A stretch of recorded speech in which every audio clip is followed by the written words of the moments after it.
Govinda. Together with other monks, Govinda used to spend the time of rest between pilgrimages in the pleasure grove, which the courtesan Kamala had given to the followers of Gautama for a gift. He heard talk of an old ferryman who lived one day's journey away by the river, and who was regarded as a wise man by many. When Govinda went back on his way, he chose the path to the ferry, eager to see the ferryman. Because, though he had lived his entire life by the rules, though he was also looked upon with veneration by the younger monks on account of his age and his modesty, the restlessness and the searching still had not perished from his heart.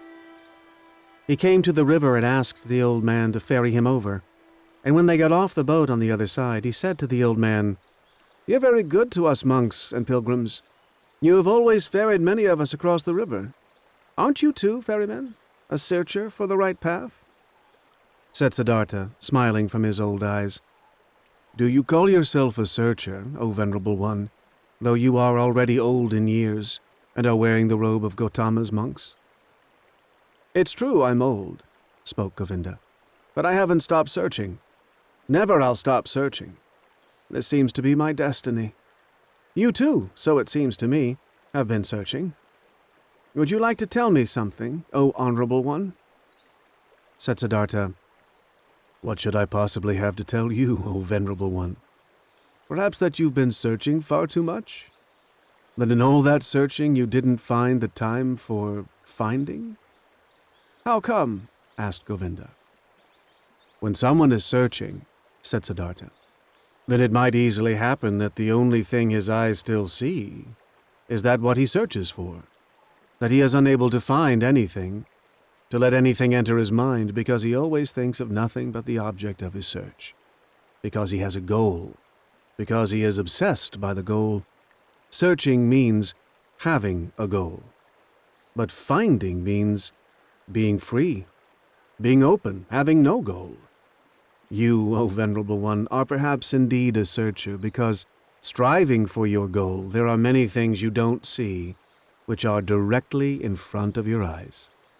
"I don't quite understand yet," asked Govinda. "What do you mean by this?" Said Siddhartha, "A long time ago, O venerable one, many years ago, you've once before been at this river and found a sleeping man by the river, and have sat down with him to guard his sleep. But, oh, Govinda, you did not recognize the sleeping man." Astonished, as if he had been the object of a magic spell, the monk looked into the ferryman's eyes. "Are you Siddhartha?" he asked, with a timid voice. "I wouldn't have recognized you this time as well. From my heart, I'm greeting you, Siddhartha. From my heart, I'm happy to see you once again. You've changed a lot, my friend. And so, you've now become a ferryman?" In a friendly manner, Siddhartha laughed. "A ferryman, yes. Many people, Govinda, have to change a lot, have to wear many a robe. I am one of these, my dear. Be welcome, Govinda, and spend the night in my hut." Govinda stayed the night in the hut and slept on the bed which used to be Vasudeva's bed. Many questions he posed to the friend of his youth. Many things Siddhartha had to tell him from his life. When, in the next morning, the time had come to start the day's journey, Govinda said, not without hesitation, these words. "Before I'll continue on my path, Siddhartha, permit me to ask one more question. Do you have a teaching? Do you have a faith or a knowledge you follow, which helps you to live and to do right?" Said Siddhartha, "You know, my dear, that I already as a young man, in those days when we lived with the penitents in the forest, started to distrust teachers and teachings and to turn my back to them. I have stuck with this. Nevertheless, I have had many teachers since then. A beautiful courtesan has been my teacher for a long time, and a rich merchant was my teacher, and some gamblers with dice. Once, even a follower of Buddha, traveling on foot, has been my teacher. He sat with me when I had fallen asleep in the forest on the pilgrimage. I have also learned from him. I'm also grateful to him, very grateful. But most of all, I have learned here from this river, and from my predecessor, the ferryman Vasudeva. He was a very simple person, Vasudeva. He was no thinker, but he knew what is necessary just as well as Gautama. He was a perfect man, a saint.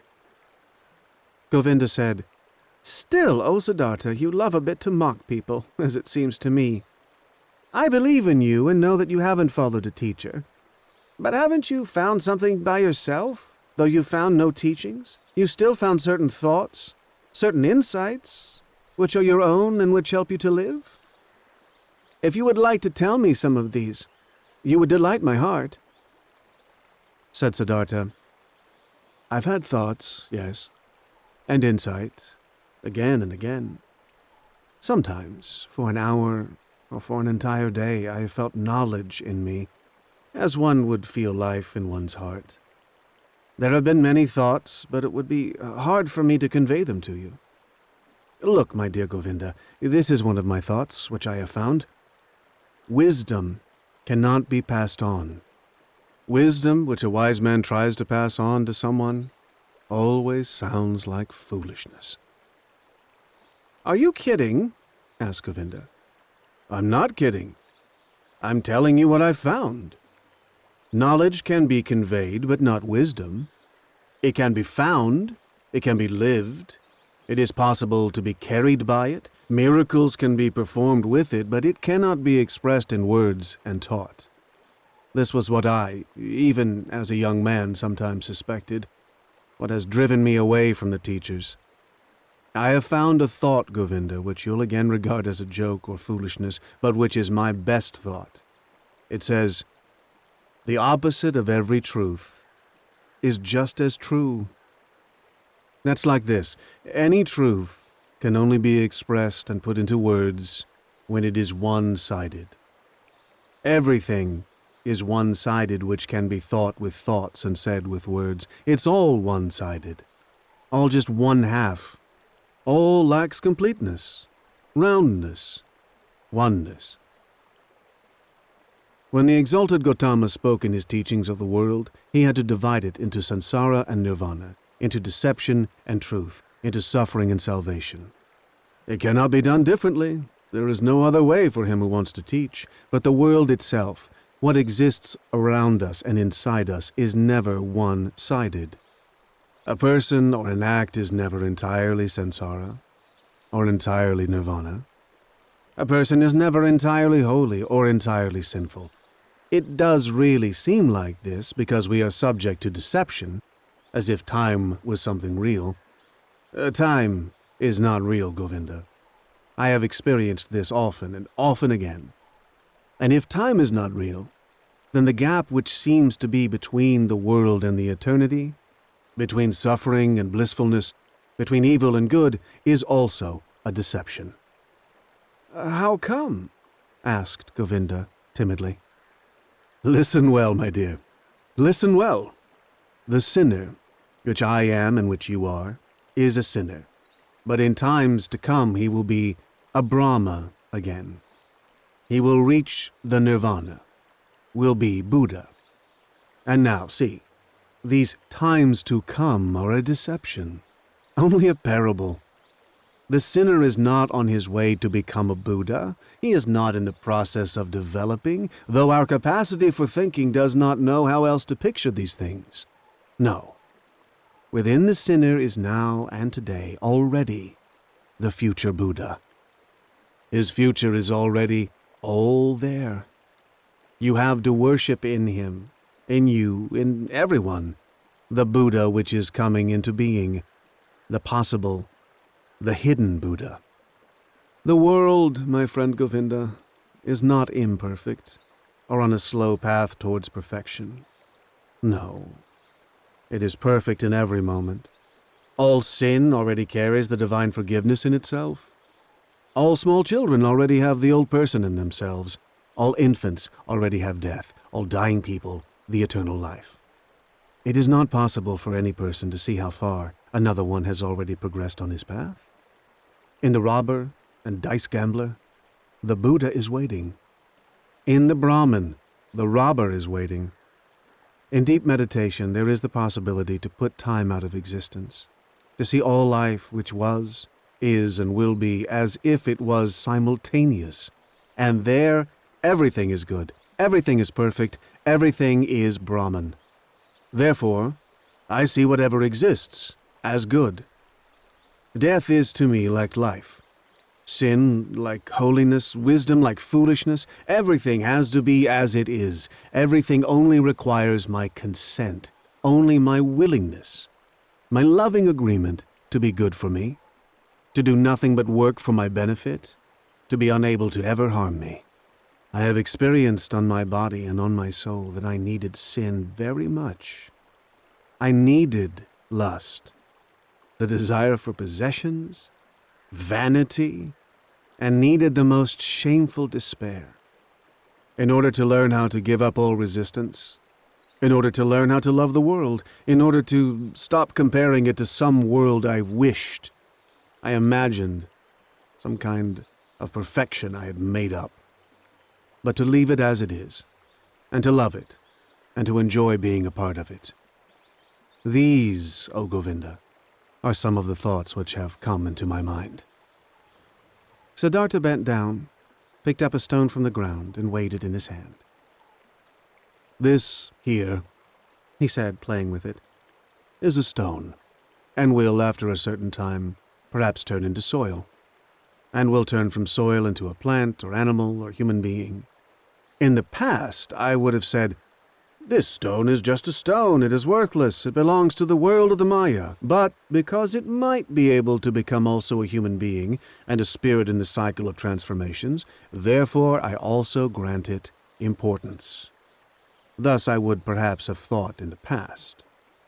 But today, I think this stone is a stone.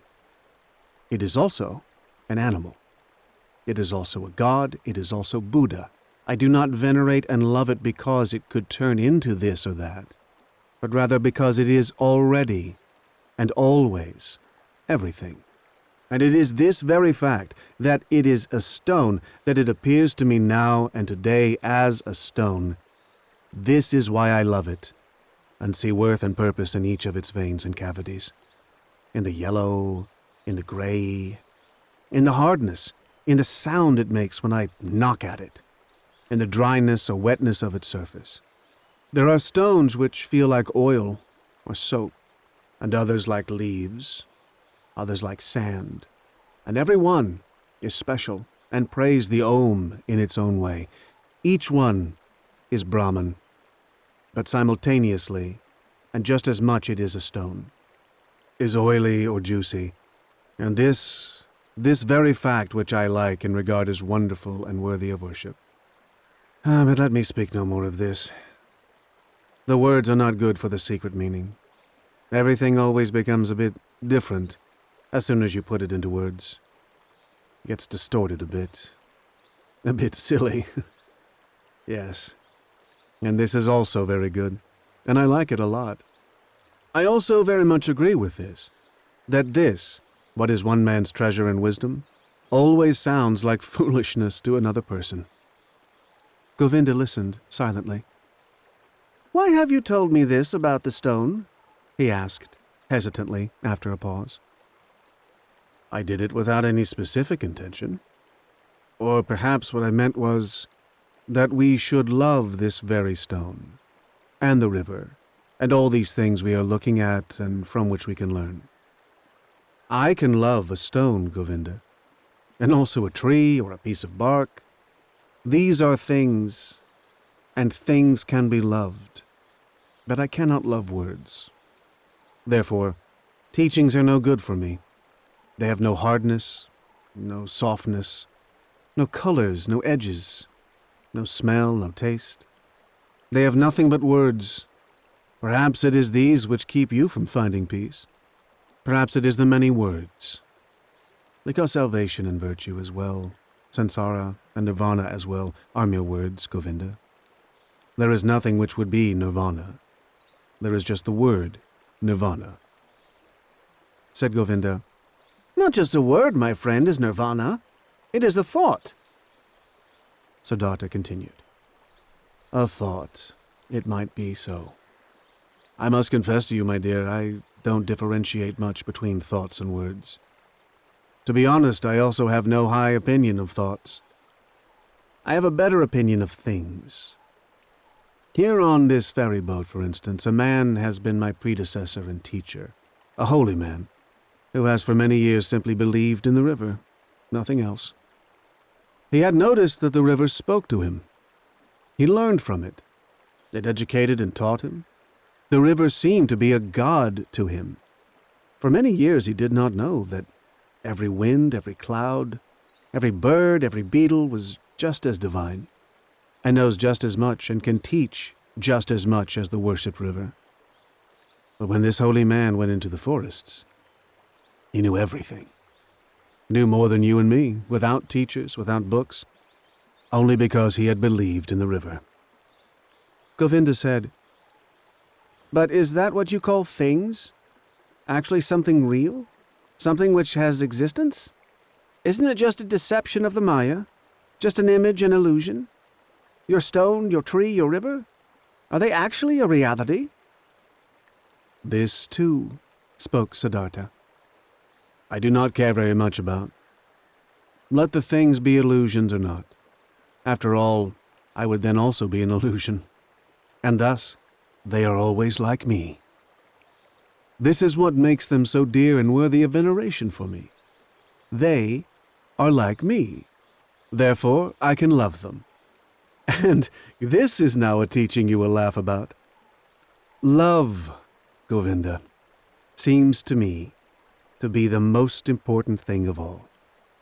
To thoroughly understand the world, to explain it, to despise it, may be the thing great thinkers do, but I'm only interested in being able to love the world, not to despise it, not to hate it and me, to be able to look upon it and me and all beings with love and admiration and great respect." "This I understand," said Govinda. "But this very thing was discovered by the Exalted One to be a deception. He commands benevolence, clemency, sympathy, tolerance, but not love. He forbade us to tie our heart in love to earthly things." "I know it," said Siddhartha. His smile shone golden. "I know it, Govinda. And behold, with this we are right in the middle of the thicket of opinions, in the dispute about words. For I cannot deny my words of love are in a contradiction, a seeming contradiction with Gautama's words. For this very reason I distrust in words so much, for I know this contradiction is a deception. I know that I am in agreement with Gautama. How should he not know love? He who has discovered all elements of human existence, in their transitoriness, in their meaninglessness, and yet loved people thus much to use a long, laborious life only to help them, to teach them. Even with him, even with your great teacher, I prefer the thing over the words, place more importance on his acts and life than on his speeches, more on the gestures of his hand than his opinions. Not in his speech, not in his thoughts I see his greatness, only in his actions, in his life." For a long time the two old men said nothing. Then Govinda spoke, while bowing for a farewell. "I thank you, Siddhartha, for telling me some of your thoughts. They are partially strange thoughts. Not all have been instantly understandable to me. This being as it may, I thank you, and I wish you to have calm days." But secretly he thought to himself, "This Siddhartha is a bizarre person. He expresses bizarre thoughts. His teachings sound foolish. So differently sound the Exalted One's pure teachings. Clearer, purer, more comprehensible. Nothing strange, foolish, or silly is contained in them. But different from his thoughts seem to me Siddhartha's hands and feet, his eyes, his forehead, his breath, his smile, his greeting, his walk. Never again, after our exalted Gautama has become one with the nirvana, never since then have I met a person of whom I felt, this is a holy man. Only him, this Siddhartha, I have found to be like this. May his teachings be strange. May his words sound foolish. Out of his gaze and his hand, His skin and his hair, out of every part of him shines a purity, shines a calmness, shines a cheerfulness and mildness and a holiness which I have seen in no other person since the final death of our exalted teacher." As Govinda thought like this, and there was a conflict in his heart, he once again bowed to Siddhartha, drawn by love. Deeply he bowed to him who was calmly sitting. "Siddhartha," he spoke, "we have become old men. It is unlikely for one of us to see the other again in this incarnation. I see, beloved, that you have found peace. I confess that I haven't found it. Tell me, O honorable one, one more word. Give me something on my way which I can grasp, which I can understand. Give me something to be with me on my path. It is often hard, my path, often dark, Siddhartha." Siddhartha said nothing, and looked at him with the ever-unchanged, quiet smile. Govinda stared at his face, with fear, with yearning, suffering, and the eternal search was visible in his look. Eternal not finding. Siddhartha saw it, and smiled. "Bend down to me," he whispered quietly in Govinda's ear. "Bend down to me, like this. Even closer, very close. Kiss my forehead, Govinda." But while Govinda, with astonishment, and yet drawn by great love and expectation, obeyed his words, bent down closely to him and touched his forehead with his lips, something miraculous happened to him. While his thoughts were still dwelling on Siddhartha's wondrous words, while he was still struggling in vain and with reluctance to think away time, to imagine nirvana and samsara as one, while even a certain contempt for the words of his friend was fighting in him against an immense love and veneration, this happened to him. He no longer saw the face of his friend Siddhartha.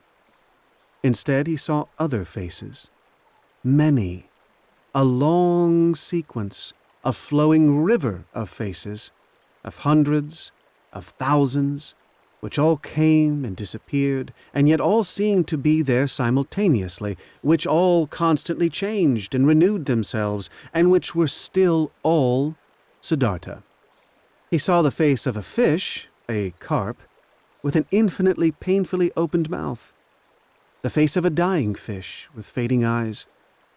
He saw the face of a newborn child, red and full of wrinkles, distorted from crying. He saw the face of a murderer. He saw him plunging a knife into the body of another person.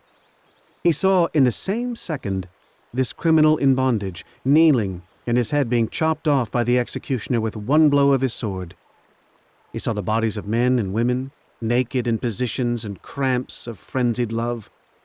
He saw corpses stretched out, motionless, cold, void. He saw the heads of animals, of boars, of crocodiles, of elephants, of bulls, of birds. He saw gods, saw Krishna, saw Agni. He saw all of these figures and faces in 1,000 relationships with one another, each one helping the other, loving it, hating it, destroying it, giving rebirth to it. Each one was a will to die, a passionately painful confession of transitoriness. And yet none of them died. Each one only transformed, was always reborn, received ever more a new face, without any time having passed between the one and the other face. And all of these figures and faces rested, flowed, generated themselves, floated along and merged with each other, and they were all constantly covered by something thin, without individuality of its own, but yet existing like a thin glass or ice, like a transparent skin, a shell or mold or mask of water, and this mask was smiling. And this mask was Siddhartha's smiling face, which he, Govinda, in this very same moment touched with his lips. And Govinda saw it like this smile of the mask, this smile of oneness above the flowing forms, this smile of simultaneousness above the 1,000 births and deaths.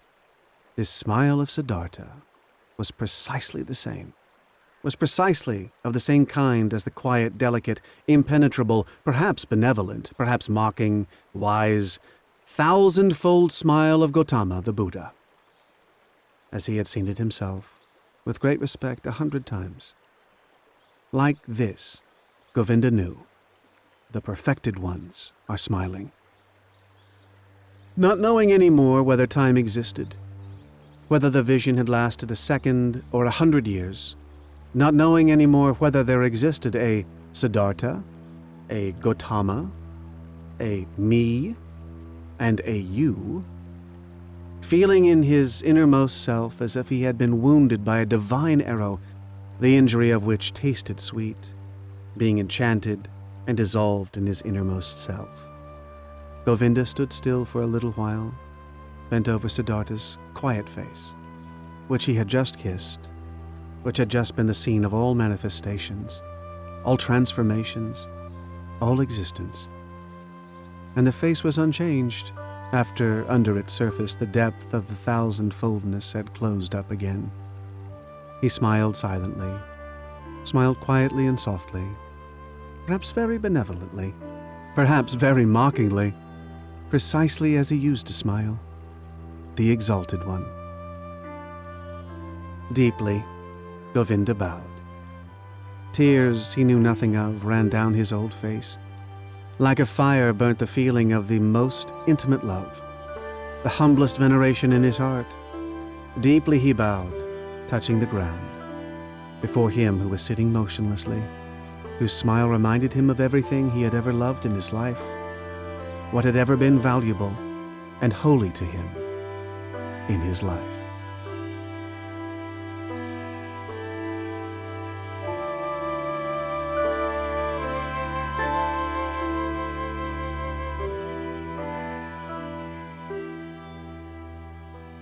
The end.